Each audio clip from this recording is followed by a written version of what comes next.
ನಮಸ್ಕಾರ ಸ್ನೇಹಿತರೆ. ನಮಸ್ಕಾರ. ಇವಳು ಈ ಅಮ್ಮ ಬಂದ್ಬಿಟ್ಟು ಜಿ ಯೋಗಿತಾ ಅಂತೇಳಿ. ಇವರನ್ನು ಇವತ್ತು ಇವರ ಸಂಬಂಧಿಕರೊಬ್ಬರು ತಂದು ನಮ್ಮಲ್ಲಿ ಆಶ್ರಮಕ್ಕೆ ಬಿಟ್ಟಿದ್ದಾರೆ. ಇವ್ರಿಗೆ ಬಂದ್ಬಿಟ್ಟು ಸುಮಾರು ಒಂದು 3 ವರ್ಷದಿಂದ ಮಾನಸಿಕ ಸಮಸ್ಯೆ ಇದ್ದು ಚಿಕಿತ್ಸೆ ತೊಗೊಂಡಿದ್ದಾರೆ. ಅದು ಇಂಪ್ರೂವ್ಮೆಂಟ್ಸ್ ಏನೂ ಜಾಸ್ತಿ ಆಗಿಲ್ಲ ಅನ್ನೋ ರೀತಿ ಕಾರಣದಿಂದ ನಮ್ಮ ಆಶ್ರಮಕ್ಕೆ ತಂದು ಬಿಟ್ಟಿದ್ದಾರೆ. ಇವರು ಹೆಸರು ಬಂದ್ಬಿಟ್ಟು ಜಿ ಯೋಗಿತಾ ಅಂತೇಳಿ. ಮೂಲತಃ ಇವರು ಇರೋದು ಬೆಂಗಳೂರಿನವರು. ಅಲ್ಲಿಂದ ಇವತ್ತು ಆ್ಯಂಬುಲೆನ್ಸಲ್ಲಿ ನಮ್ಮಲ್ಲಿಗೆ ಕರ್ಕೊಂಬಂದಿದ್ದಾರೆ. ನಮ್ಮ ಸುಮಾರು ಒಂದು 400 ಕಿಲೋಮೀಟ್ರ್ 385 ಕಿಲೋಮೀಟ್ರು ಟ್ರಾವೆಲ್ ಮಾಡಿ ಬಂದಿದ್ದಾರೆ ಅಲ್ವಾ? ಇವರನ್ನೇ ಮಾತಾಡ್ಸೋಣ. ಏನು ಹೆಸರು? ಜಿ ಯೋಗಿತಾ. ಜಿ ಯೋಗಿತಾ. ಎಲ್ಲಿರೋದು? ನಾನು ಜರಗ್ನಹಳ್ಳಿಯಲ್ಲಿ ವಾಸ ಮಾಡ್ತಾ ಇರೋದು. ನಮ್ಮ ಅತ್ತಿಗೆ ಬಂದು ಇವಾಗ ಬೇರೆ ಮನೆ ಮಾಡಿದ್ದಾರೆ, ಅದು ತೋರಿಸ್ತೀನಿ ಅಂದಿದ್ರು. ನಾನೇ ಹೋಗಿಲ್ಲ ಸರ್. ಓಕೆ, ಒಳ್ಳೆಯದಾಯಿತು. ಏನು ಸಮಸ್ಯೆ ಇದೆ ನಿಮಗೆ? ನಮಗೆ ಇಲ್ಲಿ ಸ್ವಲ್ಪ ವೀಕ್ನೆಸ್. ಎಸ್. ಆಮೇಲೆ ಏನಾಗುತ್ತೆ? ಶೈನೆಸ್ಸು. ಆಮೇಲೆ ನಾನು ಬೇಗ ರೂಮ್ ಸೇರ್ಬಿಡ್ತೀನಿ ಸರ್. ಎಷ್ಟನೇ ಕ್ಲಾಸ್ ತನಕ ಎಜುಕೇಷನ್ ಮಾಡಿದ್ರಿ? ನಾನು BSc ಮಾಡ್ಕೊಂಡಿದ್ದೀನಿ. BSc CBZ. ಇವರು ಬಂದ್ಬಿಟ್ಟು BSc CBZ ಎಜುಕೇಷನ್ ಮಾಡಿದ್ದಾರೆ. ಹಾಗೆ ಇವತ್ತಿದ್ದಾರೆ ನಮ್ಮಲ್ಲಿ. ಆಮೇಲೆ ಮುಂದೆ ಎಲ್ಲಿ ಎಜುಕೇಷನ್ ಮಾಡಿದ್ರಿ? ಎಲ್ಲಿ ಜಾಬಿಗೆ ಏನು ಹೋಗಲಿಲ್ವಾ? ನಾನು ಜಾಬಿಗೆ ಹೋಗಿದ್ದೆ ಸರ್. ಎಲ್ಲಿ? Deepam silk international. ನಮ್ಮ ಸಂಬಂಧಿಕರು ಸ್ವಾಮೀಜಿ ಅಂತ ಇದ್ರು. ಅವರು ಕಂಡ್ರೆ ಆಗ್ತಾ ಇರಲಿಲ್ಲ, ಆದರೂ ಅವ್ರ ಹೆಲ್ಪ್ ತಗೊಂಡೆ. ಅವ್ರನ್ನ ಯಾಕೆ ಆಗ್ತಿರ್ಲಿಲ್ಲ ಕಂಡ್ರೆ?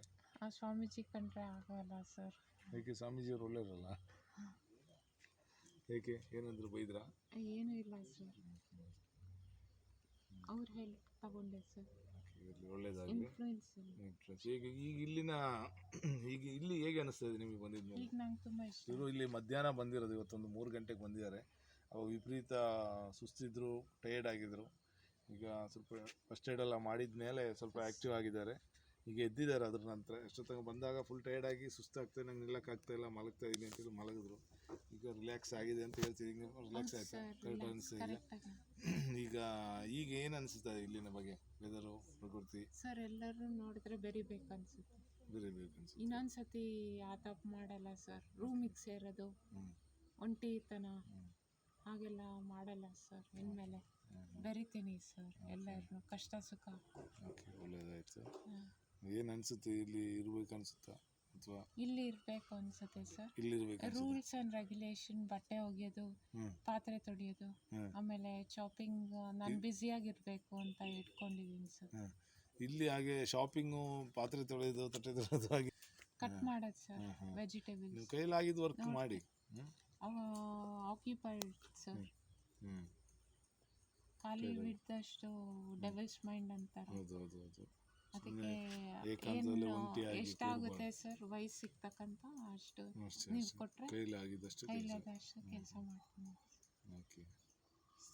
ಸ್ನಾನ ಮಾಡಿಕೊಂಡು ನಿಮ್ಮ ಮನೆ ಪಾತ್ರೆ ಎಲ್ಲ ತೊಳ್ಕೊಂಡು ಬೇಡಪ್ಪ, ಸರ್ ನಂಗೆ ಅಭ್ಯಾಸ ಇದೆ ಸರ್ ಎಲ್ಲ ಮಾಡಿ. ಬೇಡ, ನಮ್ಮನೆ ಪಾತ್ರೆ ಎಲ್ಲ ತೊಳೆಯೋದು ಬೇಡ. ಅಲ್ಲಿರೋ ಸಣ್ಣ ಪುಟ್ಟ ಕೆಲಸ, ಗುಡಿಸೋದು, ರೂಮ್ ಗುಡಿಸೋದು, ಅದು ಸಣ್ಣ ಪುಟ್ಟ. ಆಶಾ ಅವರು ಹೇಳ್ಕೊಟ್ರೆ. ಆಶಾ ಅವ್ರು ಹೇಳ್ಕೊಟ್ರೆ. ಓಕೆ, ಅಂದರೆ ಓಕೆ, ಸರಿ. ಇರ್ಬೋದಲ್ಲ? ಖುಷಿ ಅಲ್ಲ? ಖುಷಿ. ಬೇಜಾರಿಲ್ಲ? ಖುಷಿ ಇದೆಯಲ್ಲ? ಎಷ್ಟು ದಿನ ಇರ್ತೀರಿ sir? Life long. Life time ಇಲ್ಲೇ ಇರ್ತೀರಾ? ಹೌದಾ, ಗ್ರೇಟ್ ಬಿಡಿ. ಯಾಕೆ ಲೈಫ್ ಟೈಮ್ ಇಲ್ಲೇ ಇರ್ಬೇಕು ಅನಿಸ್ತದೆ? ವಾತಾವರಣ ಎಲ್ಲ ನಮ್ಮ ತಾಯಿ ಮನೆ ಕಾಫಿ ಎಸ್ಟೇಟ್. ಎಲ್ಲಿ ತಾಯಿ ಮನೆ ಇರೋದು? ಇದು ಬಾಡ್ಲುಪೇಟೆ ಅಂತ. ಬಾಡ್ಲುಪೇಟೆ. ಹಾಸನ ಮತ್ತೆ ಸಕಲೇಶಪುರ ಮಧ್ಯ ಬರುತ್ತೆ. ಹಾಸನ ಮತ್ತು ಸಕಲೇಶಪುರದ ಮಧ್ಯ ಬರುತ್ತೆ ಬಾಡ್ಲುಪೇಟೆ. ಬಾಳುಪೇಟೆ. ಓಕೆ.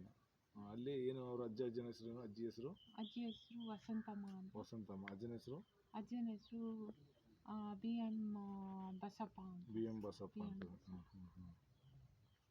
ಓಕೆ. ಇರ್ಲಿಕ್ಕೆ ಖುಷಿ ಇದೆ ನಿಮಗೆ? ಖುಷಿ ಇದೆ. ಇರ್ಬೋದು. ಲೈಫ್ ಟೈಮ್ ಇರ್ಬೋದು. ಖುಷಿ ಅನಿಸುತ್ತೆ? ಇರ್ತೀನಿ. ಓಕೆ, ಖಂಡಿತ. ಓಕೆ, ಇಲ್ಲೇ ಇರ್ತಾರಂತೆ, ಹೋಗಲ್ಲ ಅಂತೆ. ಖುಷಿ ಆಗ್ತಾಯಿದೆ ಅಂತೆ. ವೆದರು, ವಾತಾವರಣ ಎಲ್ಲ ನೋಡಿದ್ಮೇಲೆ ಖುಷಿ ಆಗ್ತಾಯಿದೆ ಅಂತೆ. ಅದಕ್ಕೆ ಇಲ್ಲೇ ಇರ್ತಾರೆ ಅಂತೆ, ಎಲ್ಲೂ ಹೋಗಲ್ಲ ಅಂತ. ಊರಿಗೆ ಹೋಗೋದೇ ಇಲ್ಲ. ಯಾಕೆ ಊರಿಗೆ ಹೋಗಲ್ಲ? ಸರ್ ನಮ್ಮ ಅತ್ತೆ ತುಂಬ ಚೆನ್ನಾಗಿ ಅಡುಗೆ ಮಾಡ್ತಾರೆ ಸರ್. ಅದಕ್ಕೆ ಊರಿಗೆ ಹೋಗಲ್ವಾ? ಇಲ್ಲ ಅತ್ತಿಗೆ ಸರ್, ತುಂಬಾ ಚೆನ್ನಾಗಿ ಇಲ್ಲ ಅಡುಗೆ ಸರ್, ಮಾಡ್ತಾರಂತೆ. ಇಲ್ಲ ಇಲ್ಲ, ಮತ್ತೆ ಅವ್ರು ಬಂದು ನೋಡೋದಾದ್ರೆ ಹ್ಮ್ ಸ್ವಲ್ಪ ನೋಡ್ಬೇಕು ಅನ್ಸುತ್ತೆ ಸರ್. ಓಕೆ. ಅದು ಮುಂದಿನ ದಿನಗಳಲ್ಲಿ ಕರೆಸುವ. ನೀವೆಲ್ಲ ಫಸ್ಟ್ ರೆಡಿ ಆದಾಗ ಮುಂದಿನ ದಿನಗಳಲ್ಲಿ ಅವರೇ ಬರ್ತಾರೆ, ಓಕೆ ಈ ವಿಡಿಯೋಸ್ ಅನ್ನು ಅವರು ಆದರೆ ನೋಡ್ತಾರೆ. ಟ್ರಸ್ಟ್ ಇದರಲ್ಲಿ ಪೇಪರ್ಸಲ್ಲಿ ಬರೆದಿದ್ದಾರೆ. ಇಲ್ಲ ಇಲ್ಲ, ಅದೇನಿಲ್ಲ, ನೋಡಲ್ಲ ಅಂತೆಲ್ಲ. ಅವ್ರು ಬರ್ತಾರೆ, ರೆಡಿ ಆಗಿದ್ಮೇಲೆ ನಾನು ಬರ್ತೀನಿ ಅಂತ ಹೇಳಿದ್ರು. ಅದು ಪ್ರಾಮಿಸ್. 100% ಪ್ರಾಮಿಸ್. ಓಕೆ ಓಕೆ, ಧೈರ್ಯವಾಗಿರಿ ಆಯ್ತಾ. ಆದಷ್ಟು ಬೇಗ ರಿಕವರಿ ಆಗಬೇಕು, ರೆಡಿ ಆಗಬೇಕು. ಆವಾಗ ನಿಮ್ಮ ಅತ್ತಿಗೆ ಸಂಬಂಧಿಕರು ನಮ್ಮ ಈ ವಿಡಿಯೋನ ಎಷ್ಟೋ ಜನ ನೋಡ್ತಾ ಇರ್ತಾರೆ. ನಾಳೆ ದಿನ ಈ ವಿಡಿಯೋ ಇಲ್ಲಿ ನೋಡಿ, ಆ ಕಡೆ ನೋಡ್ಬೇಕು, ಈ ವಿಡಿಯೋನ ಎಷ್ಟೋ ಜನ ನೋಡ್ತಾ ಇರ್ತಾರೆ. ಈ ವಿಡಿಯೋನ ಅವರೆಲ್ಲ ಬರ್ತಾರೆ. ಬರುವಾಗ ಎಲ್ಲ ಆಲ್ ದಿ ಬೆಸ್ಟ್ ಅಂತಾರೆ. ಓಕೆ, ಧನ್ಯವಾದ. ಎಲ್ರಿಗೂ ಒಂದು ಥ್ಯಾಂಕ್ಸ್ ಹೇಳಿ. ಥ್ಯಾಂಕ್ ಯು ಎಲ್ಲರಿಗೂ. ಓಕೆ.